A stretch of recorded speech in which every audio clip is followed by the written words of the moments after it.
Well, thanks for coming out and braving the weather. I'm going to introduce the band real quick. Mr. Todd Clayton on dobro. This is Jimmy Christian on fiddle and mandolin. And we got Alicia Archibald is sitting in for us today, doing the Tricia part on vocal and guitar. You're living vicariously. That's right. She wanted to associate with us. And then Bobby McGuffin on drums. Yeah. So my name is Frank Sanchez, and we're looking forward to playing for you today. Tricia's band. Yep. 1, 2, 3.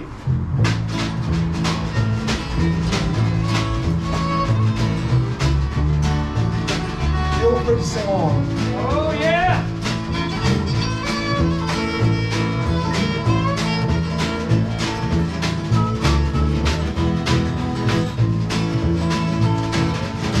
Some bright morning when this life is over, I'll fly away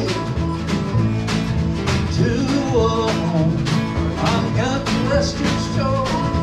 I'll fly away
right, this is another one. This is Allison Krauss. No, this is the Carter sisters. And, this is the kind of stuff that we used to do with Tricia. 1922. That's right. This is an oldie but goodie. This is called "Keep on the Sunny Side."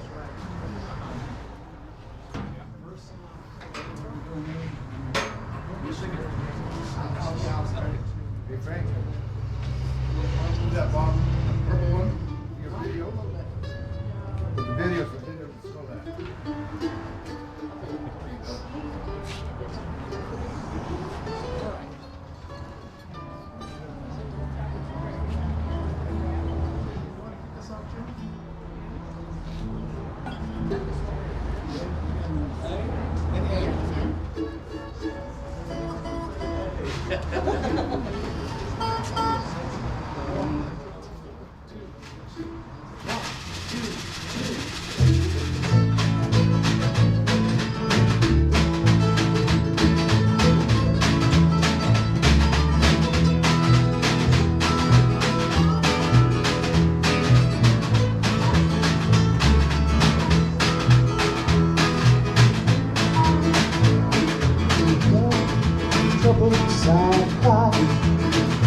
There's a bright, there's a sunny side too. Though we meet with darkness and strife, sunny side also may keep on the sunny side, always on the sunny side. Keep on the sunny side. It will help us every day. It will brighten all the way. We'll keep on the sunny side of life.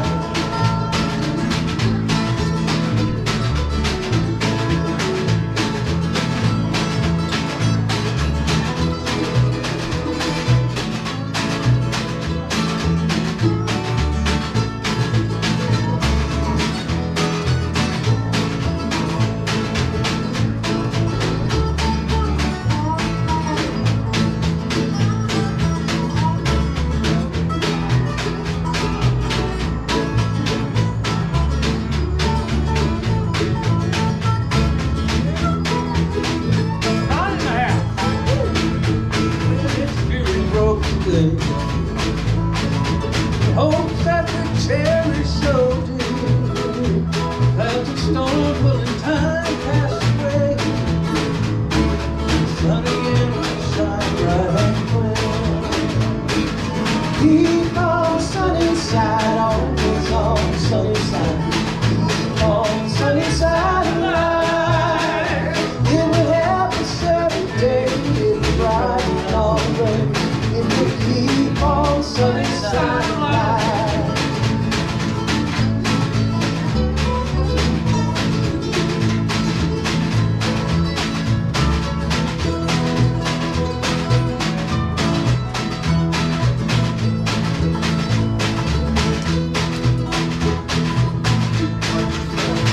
Let us greet with a song of hope each day. Though the moment be cloudy or fair, let us trust in our Savior always. You keep everyone in His care. Keep on the sunny side, always on the sunny side.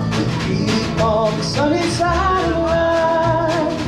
It will help us every day. It will brighten all the way. It will keep on the sunny side of life.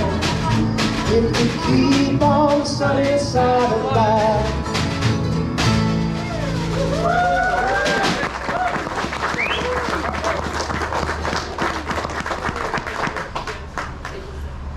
This next tune is a Tom Petty number, and Russ told me that Tricia used to sing this one at memorial services, so we're going to do this one, and we're all going to do this one in F.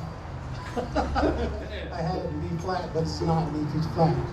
This one's called Wildflowers.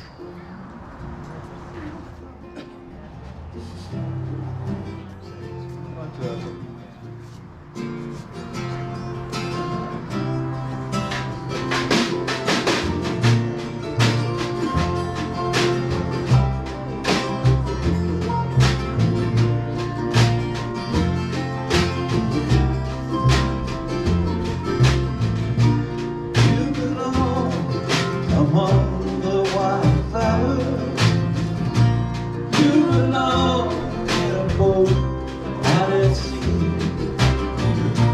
Sail away, kill off the hours. You belong somewhere with me. Run away, find yourself a lover. Go away somewhere all bright and new. Haven't seen no other who compares with you. You belong among the wildflowers. You belong no more down at sea. You belong to some world on your own. You belong somewhere.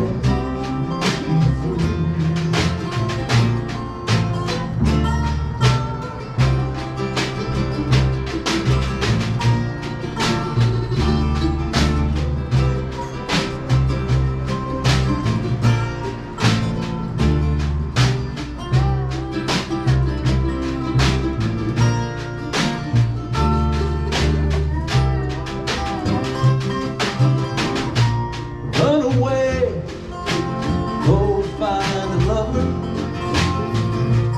Run away, let your heart be your guide. You deserve the deepest of cover. You belong in that home by and by.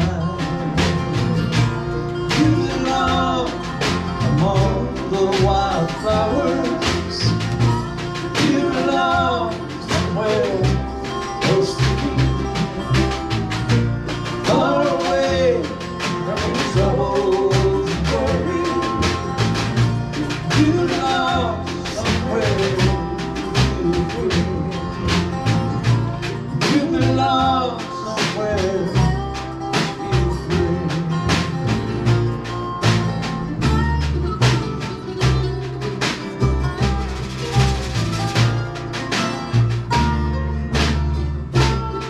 One more time.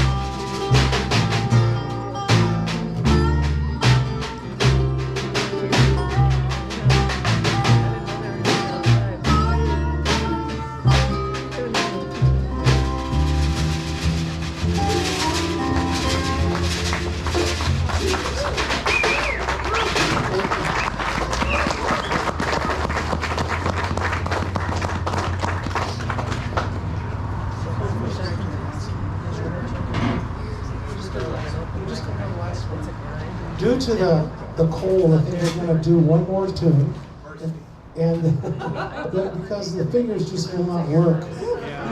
So we appreciate you guys. And so this is the song that Tricia wrote in the hospital. She put the lyrics down on a yellow pad, and Russ sent it to us and asked if we could do something with it. And so we put the chords and a melody to it, made it a cowboy waltz. And this one's called She's a Cowgirl.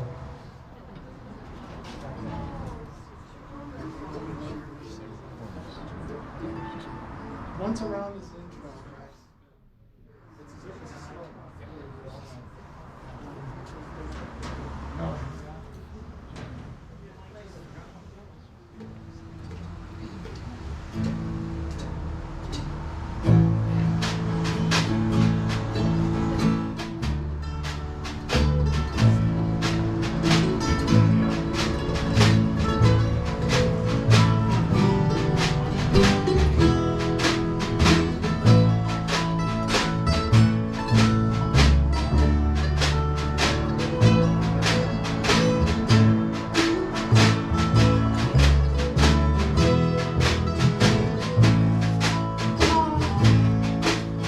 She's the best cowgirl under Colorado skies. She knows how to roll, she knows how to ride.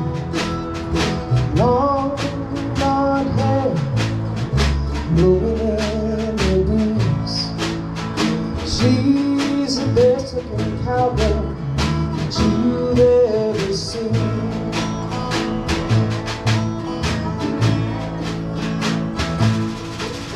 The winds blow hard, the rains are coming fast. She knew what to say, and that important things last. She lets out the horses, they know the way. They will return the very next day.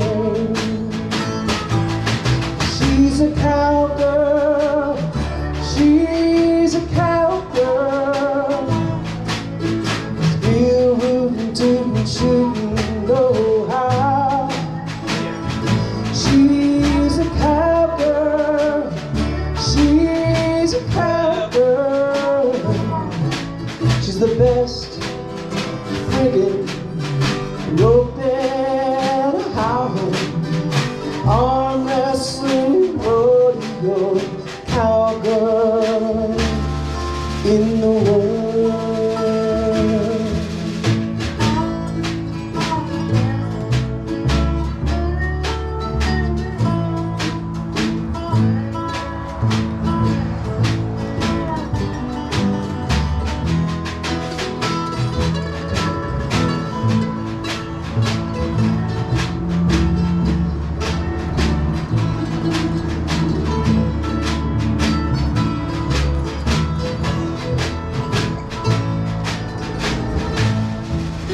The rodeo is coming, and all the folks know the cowgirl be barrel racing, putting on a show. But don't count her out, still racing, wrestling, and broncs. She'll show 'em all she can do in her long golden locks. Arm wrestles those cowboys and beat them with only one arm. She's really quite sweetly dismantles their charms.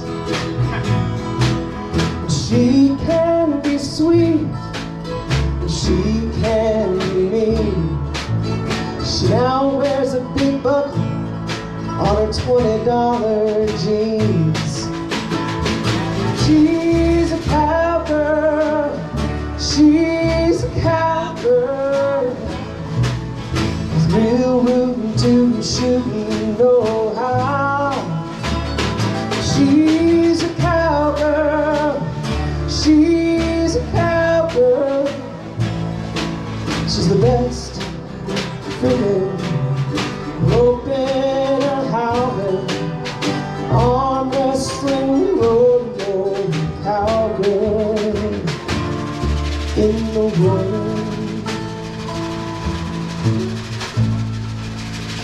That was great.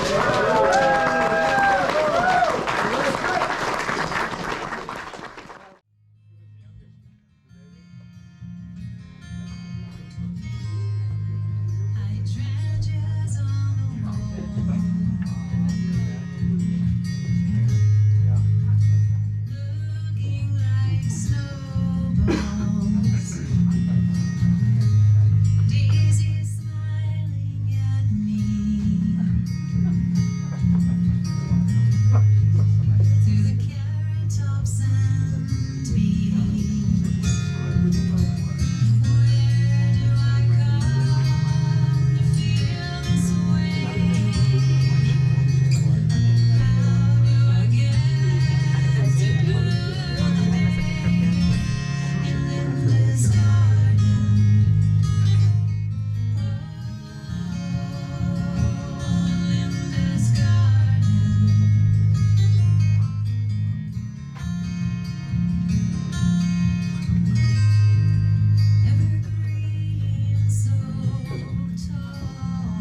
Okay.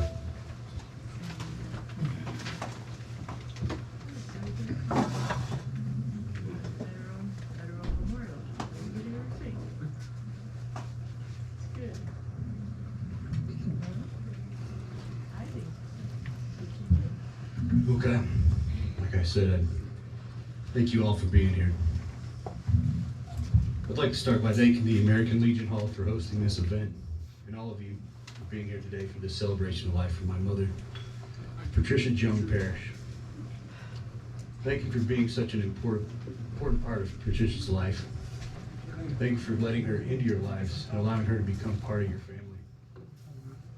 There's a magic in being gathered here today as we all share the goodness and strength that Tricia gave us. As we all share memories to help each other remember what it was like to be a part of Tricia's life. These shared experiences will bring her back into the room with us today.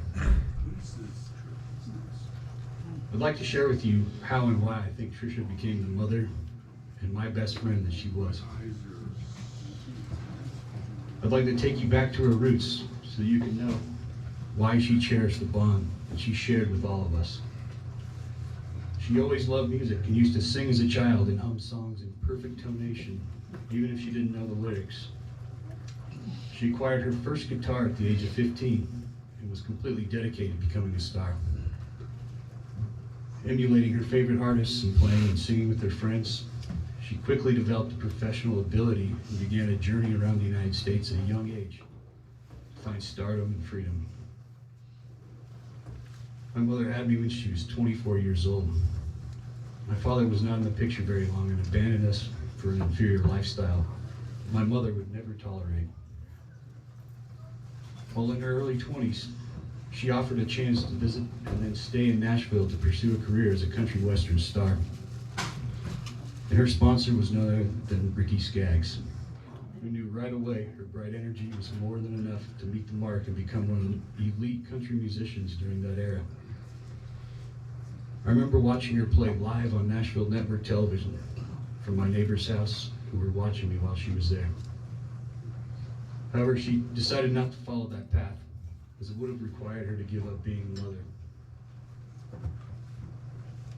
She was the best mother, always selfless, always caring and protective. She gave her time in this world, which is our only true currency, as though she were a billionaire. The love she shared drew you here today and to many of her performances. Singing and songwriting were her passions, and she maintained this as well as being a career professional for many city and governmental positions.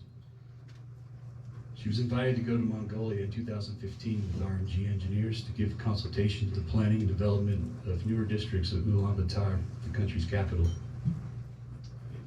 She had an amazing journey, visiting the Gobi Desert, riding camels, and going on long expeditions in iconic Land Rovers to see many historical sites and settlements. She brought a cheap guitar with her and played a small show for locals who all thought she was a truly famous musician they just hadn't heard of before, because she was. She had many experiences all over the world similar to this in France, Germany, Spain, Canada, Hawaii, Costa Rica. Who was always talking about revisiting them all someday. She loved going back to Canada whenever she could, her birthplace, to visit relatives and enjoy life. In 2008, she took my brother and I to Vancouver Island to visit our late relatives, Uncle Denny and Auntie Jenny. It was always amazing to me as her real Canadian accent would come out after only a few days of being back in her homeland. However, she always called Colorado home. She was enmeshed with the beauty, herself a contributor to the whole existence here. This state and this world will never be the same without her. We're all very lucky to have had her for the time we did, and she felt the same about all of us. I remember as a young man one year, and being upset about the changing seasons, moving into fall, as this meant the end of summer. To help me understand these changes are always going to be there, and to enjoy them regardless, she pulled out her guitar and wrote me one of her most cherished songs, Changing the Weather, to ease my mind. The song you just heard was about her sister Linda's garden in Abbotsford, British Columbia, which she was so amazed by. She was more than a beautiful singer-songwriter with the voice of an angel. She had the voice of a warrior as well. I remember a spring afternoon in Boulder, Colorado, and her and I about to walk our dog. We went outside to see this strange man attempting to kidnap his ex-girlfriend and pull her into his truck. She ran up the vehicle, screaming, Hey! You get your hands off her right now! Her loud and courageous voice rang out, alerting the entire neighborhood and likely saving the woman's life. As the demented man then proceeded to speed away, empty-handed, fearing for his life. All of this predating the TV show Xena Warrior Princess. She was a true protector. She was a patriot. She stood for the American flag and she kneeled for the cross. As a single mother, she never let anyone or anything get between her and the thing she loved most in this world, her family. She loved every pet, dog, cat, turtle, snake, lizard, fish, boyfriend, husband, as though they were actual human members.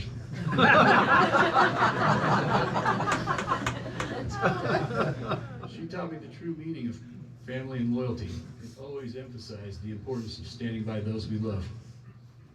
She would often use the phrase, ride for the brand, and instilled in me the value of maintaining boundaries and protecting what matters most. We shared lots of joy, pain, and life's challenges in the later years. We shared many a grand time with our good friend Jeff Tarbert, who's here today, someone who I look up to like a father. When we all began her journey in battle with cancer, she received an overwhelming amount of help and support from many people, and never believed she would lose this battle because of this. Your nurturing assistance made the difference between 6 months at the time of her prognosis and 3.5 years that she was able to keep going and spend time with her loving family. In these trying times, as her caregiver, best friend, and son, we decided we would make the best of it, even with her physical abilities being compromised. We began taking adventures every week, antiquing in Penrose, prospecting all over Colorado, relaxing and tubing down the South Platte River, hiking, fishing, rodeos, and just plain old adventuring. We never took one moment for granted and always made the most out of it all. She told me a few times, if I ever get bad enough, drive me up in the mountains, give me a bottle of whiskey, and we'll say goodbye. In the final morning, she passed with me, holding her hand at home, and in her final moments, being unable to speak, she mouthed the words, "I love you." And then she shed her final tears at that moment as she passed peacefully in front of me in true disbelief of what I feel was the most amazing expression of motherly love I've ever seen. She gave her last breath to say goodbye to me and tell me that she loved me. Now as we grapple with grief, I take solace in knowing that Tricia is in a better place. As 3 days after she passed, I had a dream that I was 7 years old again, playing outside as kids used to. When I returned home, once inside, Tricia was in the kitchen, baking as she loved to do. She came over to me, sat down by my side, smiled, and said, "I'm completely cured now." This dream reassures me that she is at peace, as well as many other dreamy encounters I've had since her passing, where she is happy, joyful. In the lyrics of the song she wrote, "The Story of Me and You," she mentions, "If this is a dream, I don't want to wake up."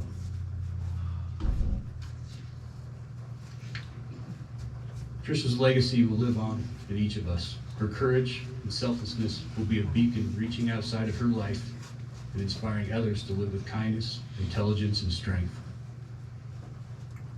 I want to say that Tricia Joan Parish was a remarkable woman who touched the lives of many.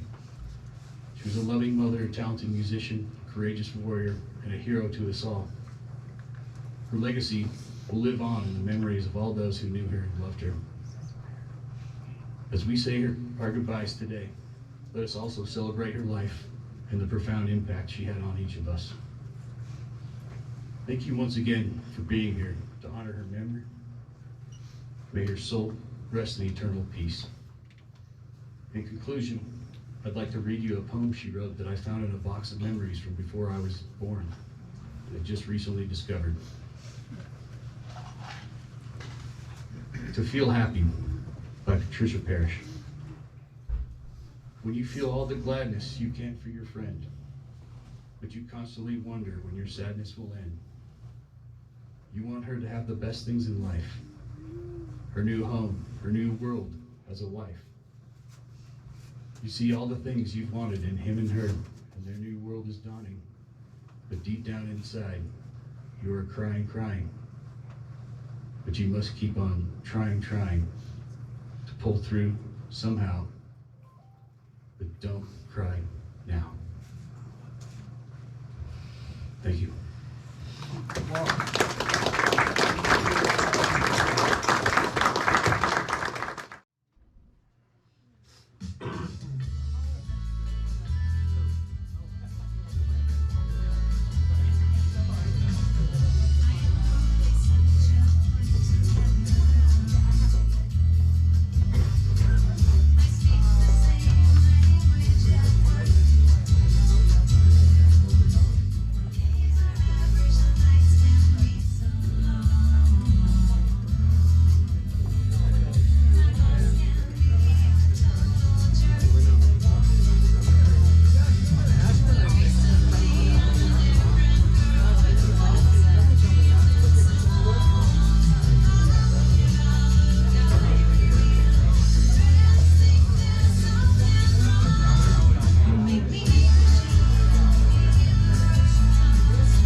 Yes, we got a Facebook Live crowd watching.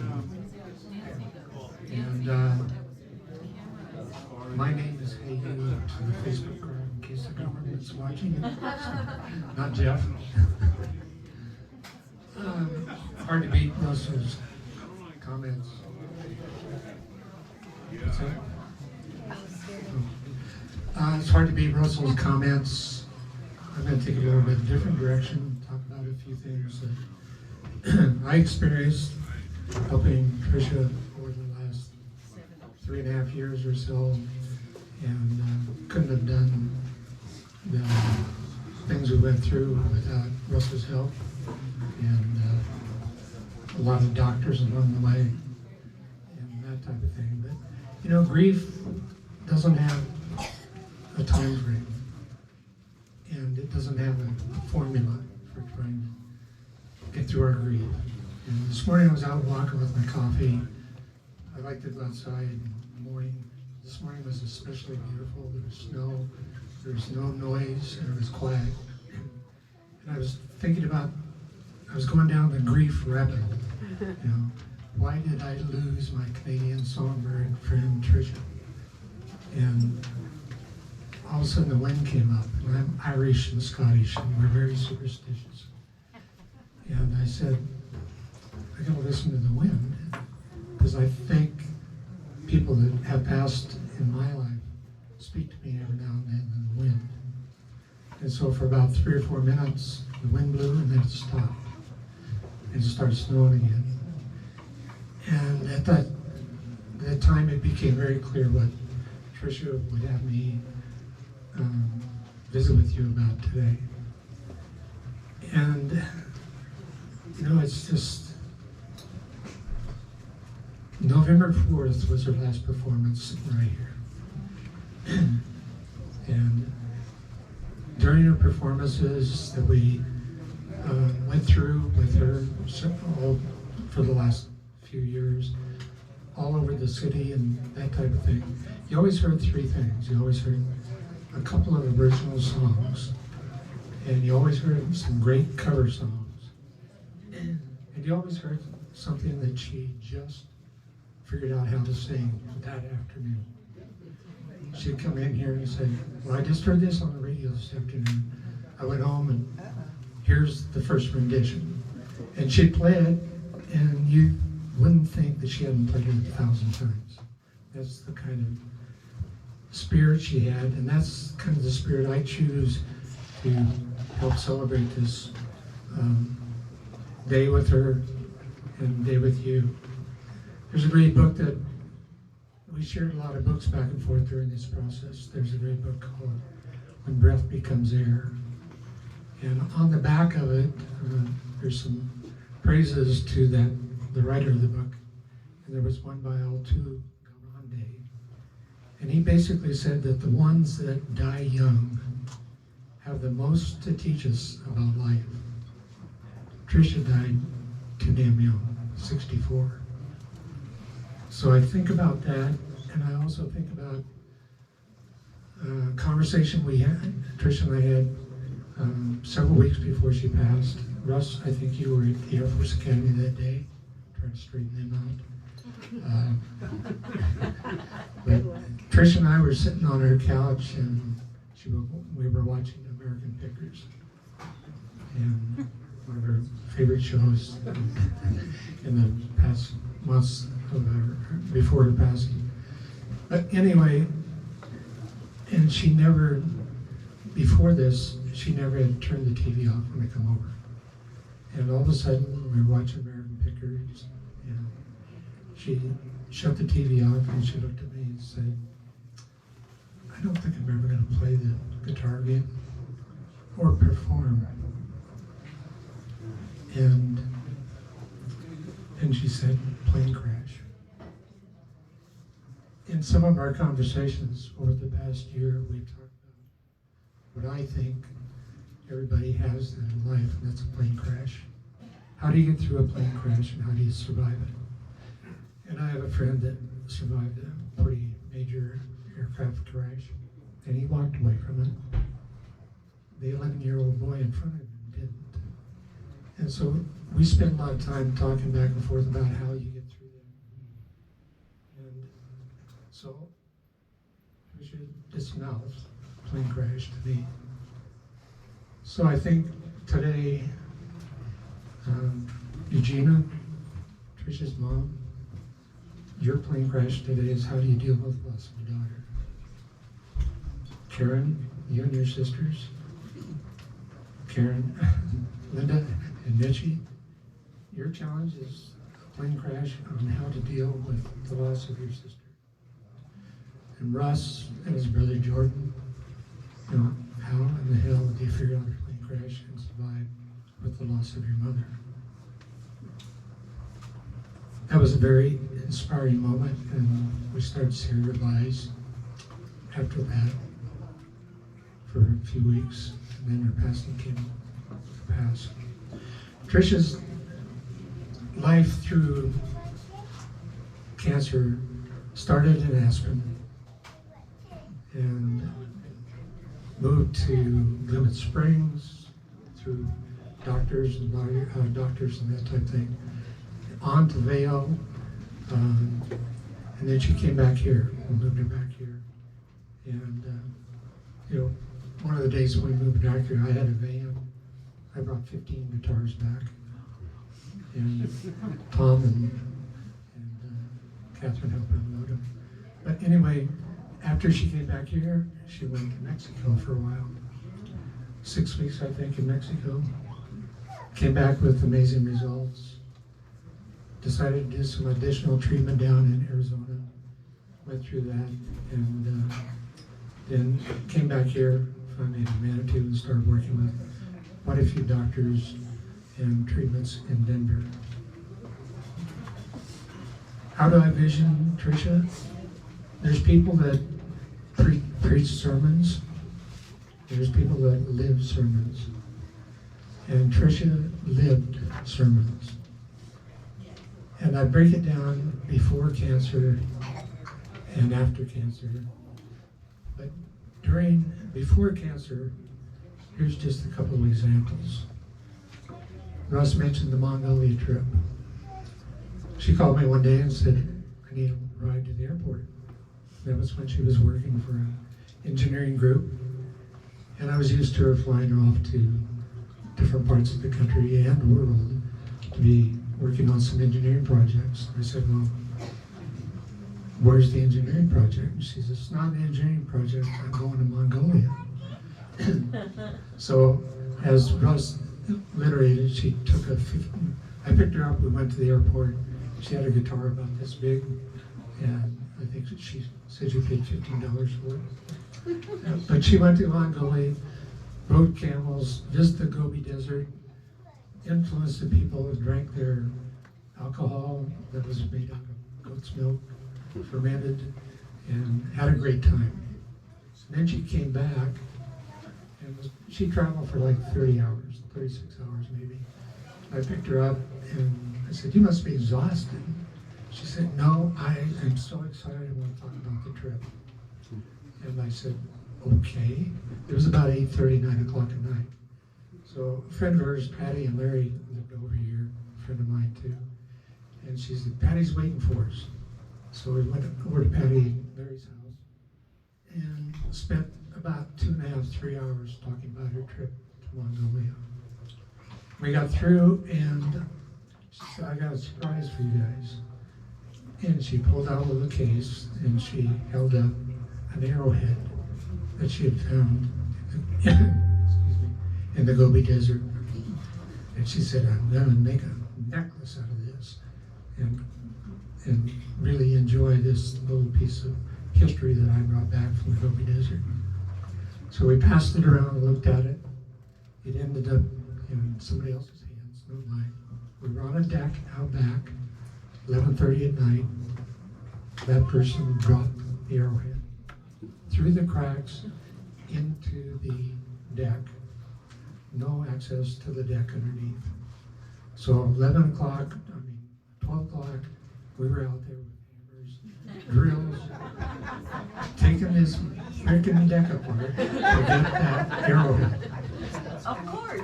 We found it, and Of course, we had to put the deck back together.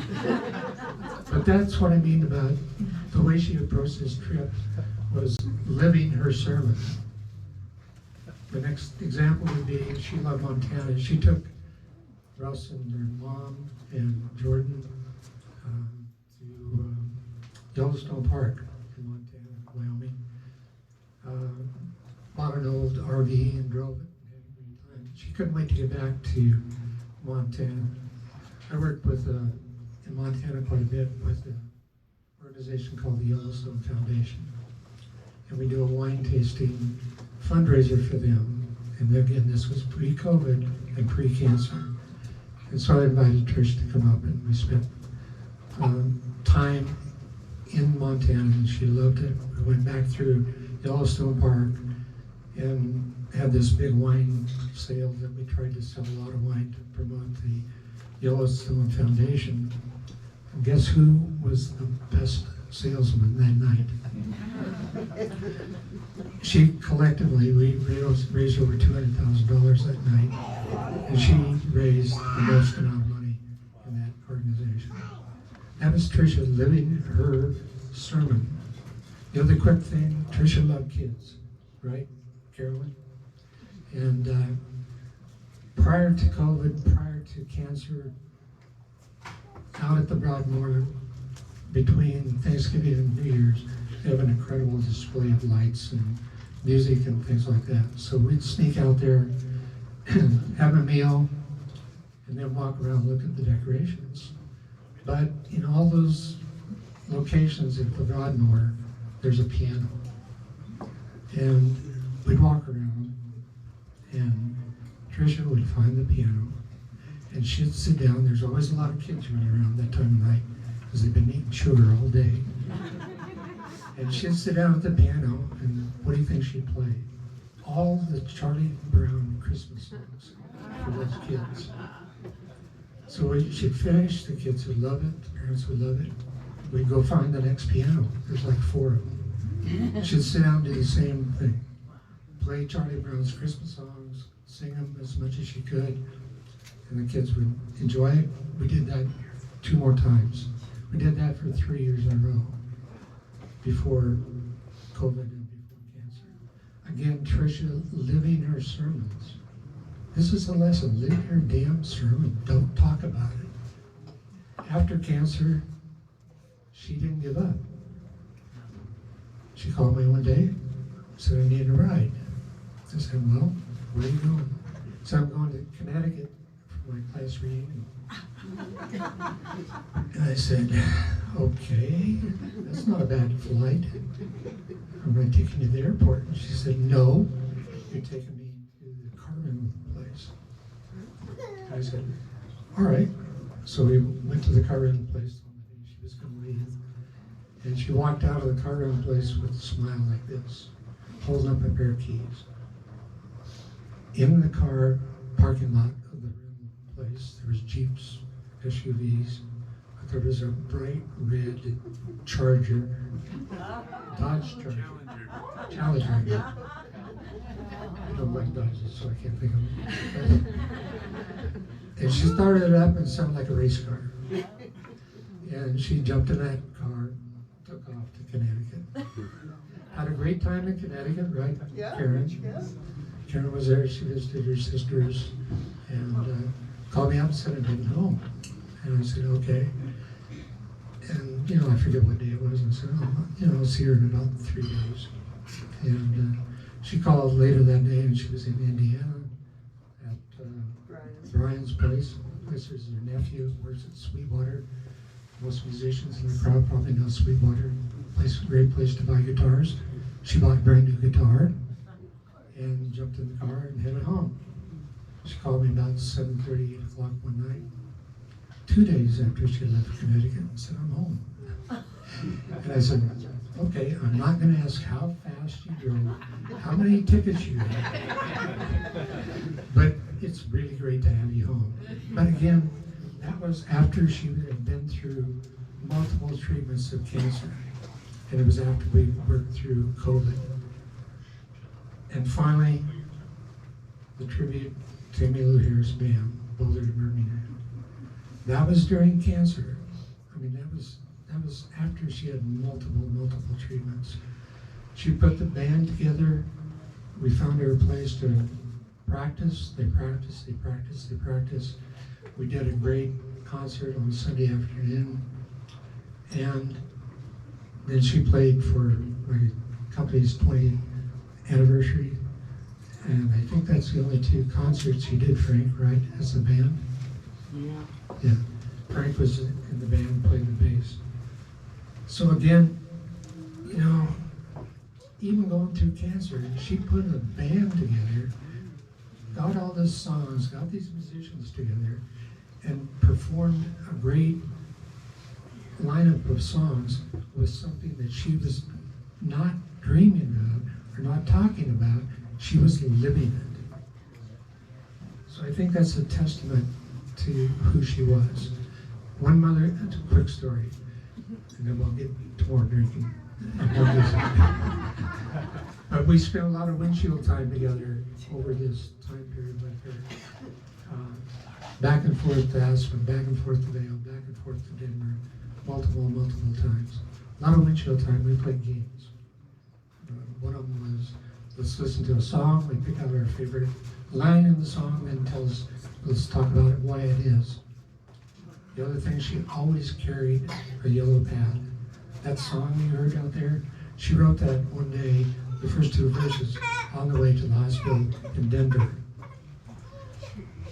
You know, it was never just a quiet ride to go do these treatments or surgeries. There was always something going on.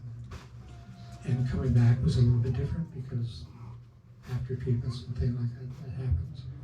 But one of the other things we always did, or started to do, you see a lot of road signs when you're driving on the highway. So I said, well, let's figure out what our road sign would be after cancer and the rest of our lives. And so we played with a lot of different ideas and thoughts and processes. And finally we came up with a road sign that her and I adopted. I don't know if you know this. But that road sign said, anywhere, anytime.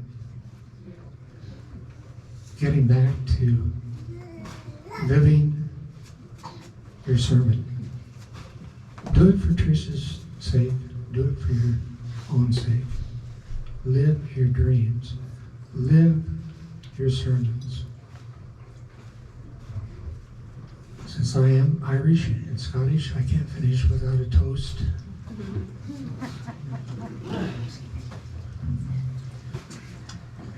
If anybody wants to toast with me, here's to Tricia. Death leaves us a heartache that no one else can heal. Love leaves us a memory that no one else can steal. Cheers. Cheers. Thank you.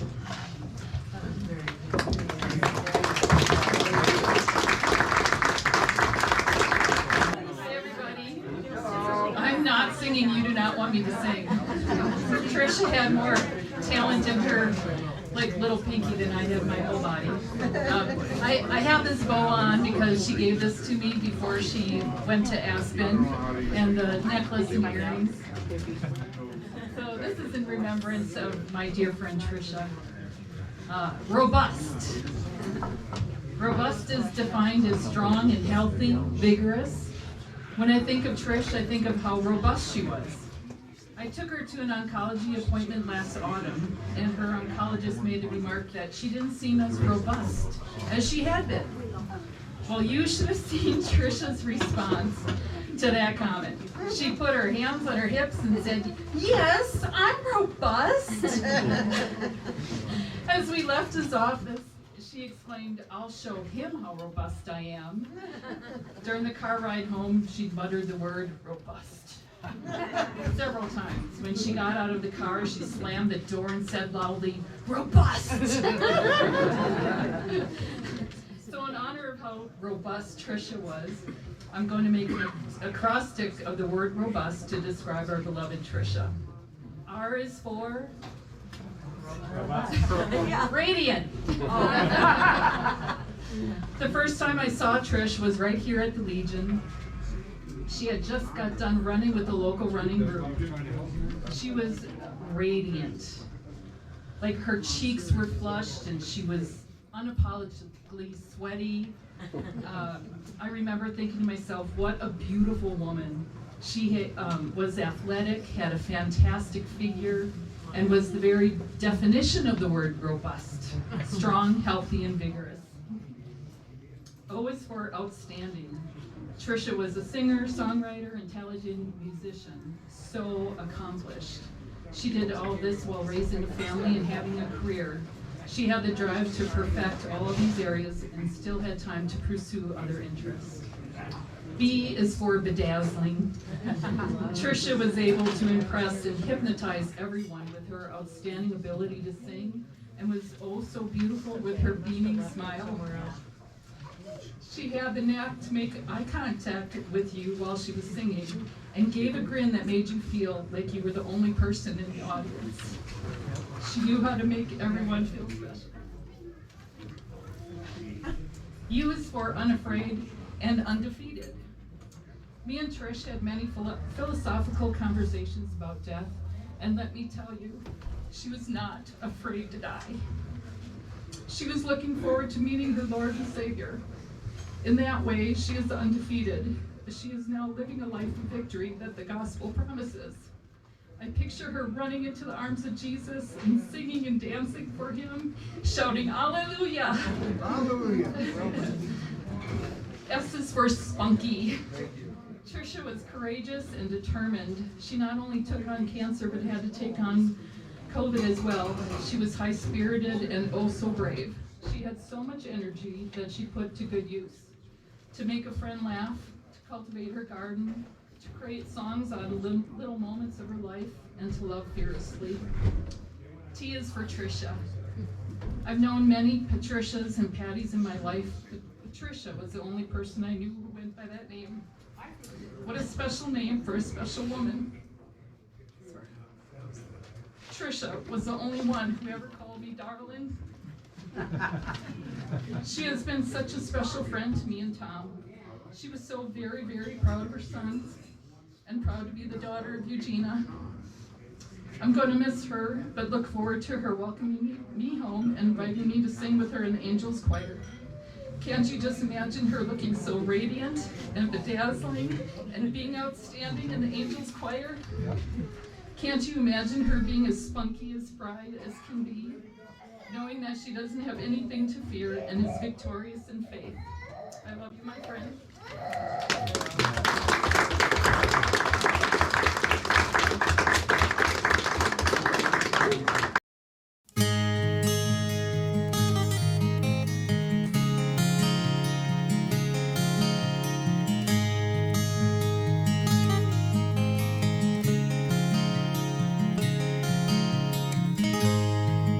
Hydrangeas on the wall, looking like snowballs. Daisy smiling at me through the carrot tops and bees. Where do I come to feel this way? How do I get through the day in Linda's garden? Oh, in Linda's garden.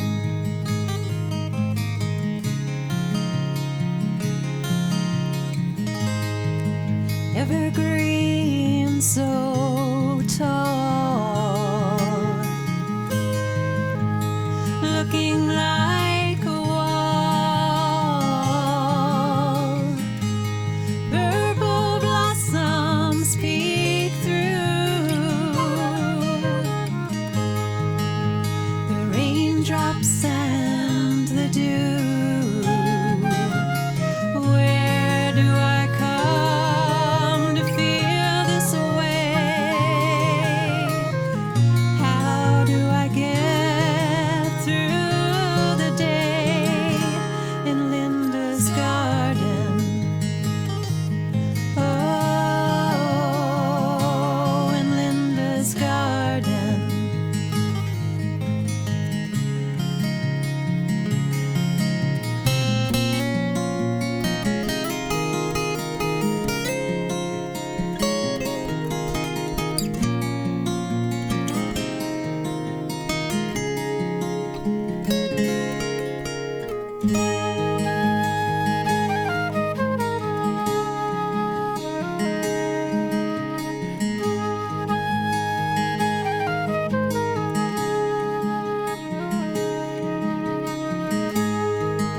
I know I'll be here,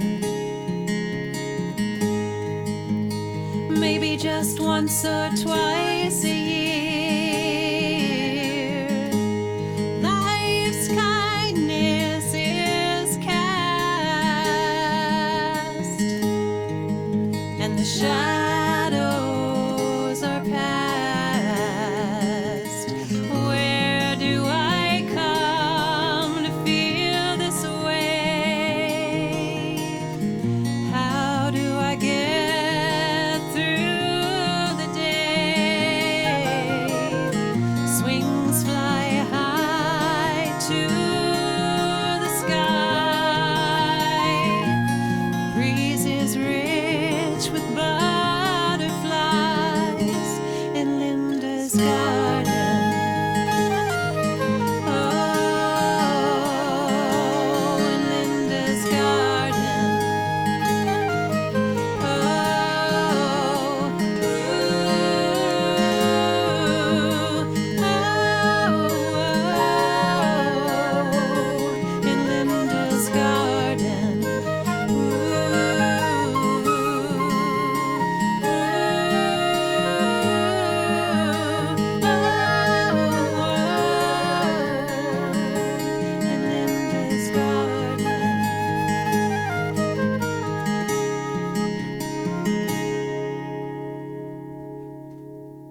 shop, playing songs to entertain. You were typing on your laptop. You came to see me again. I looked up to see your face towards mine. I saw your eyes were so kind. Wondered if you felt the same. I heard you speak my name. Could it be that we were meant to sing? Could the rhythm and time bring all I want in life is here and now? All I heard was love. Don't pinch me or spill my coffee cup. This isn't real, I don't wanna wake up. 'Cause this is a story of you and me, and how we came to be.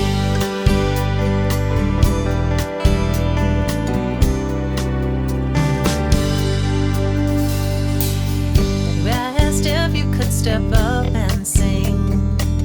Denied the offer, couldn't help but think maybe you would know where to start to find the music buried in my heart.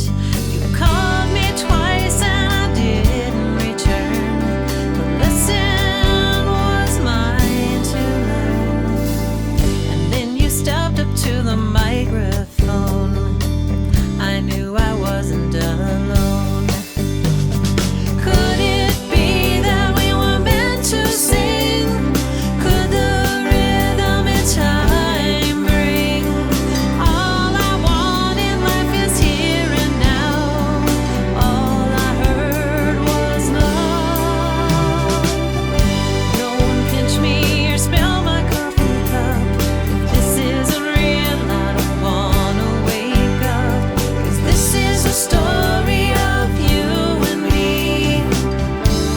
and how we came to be.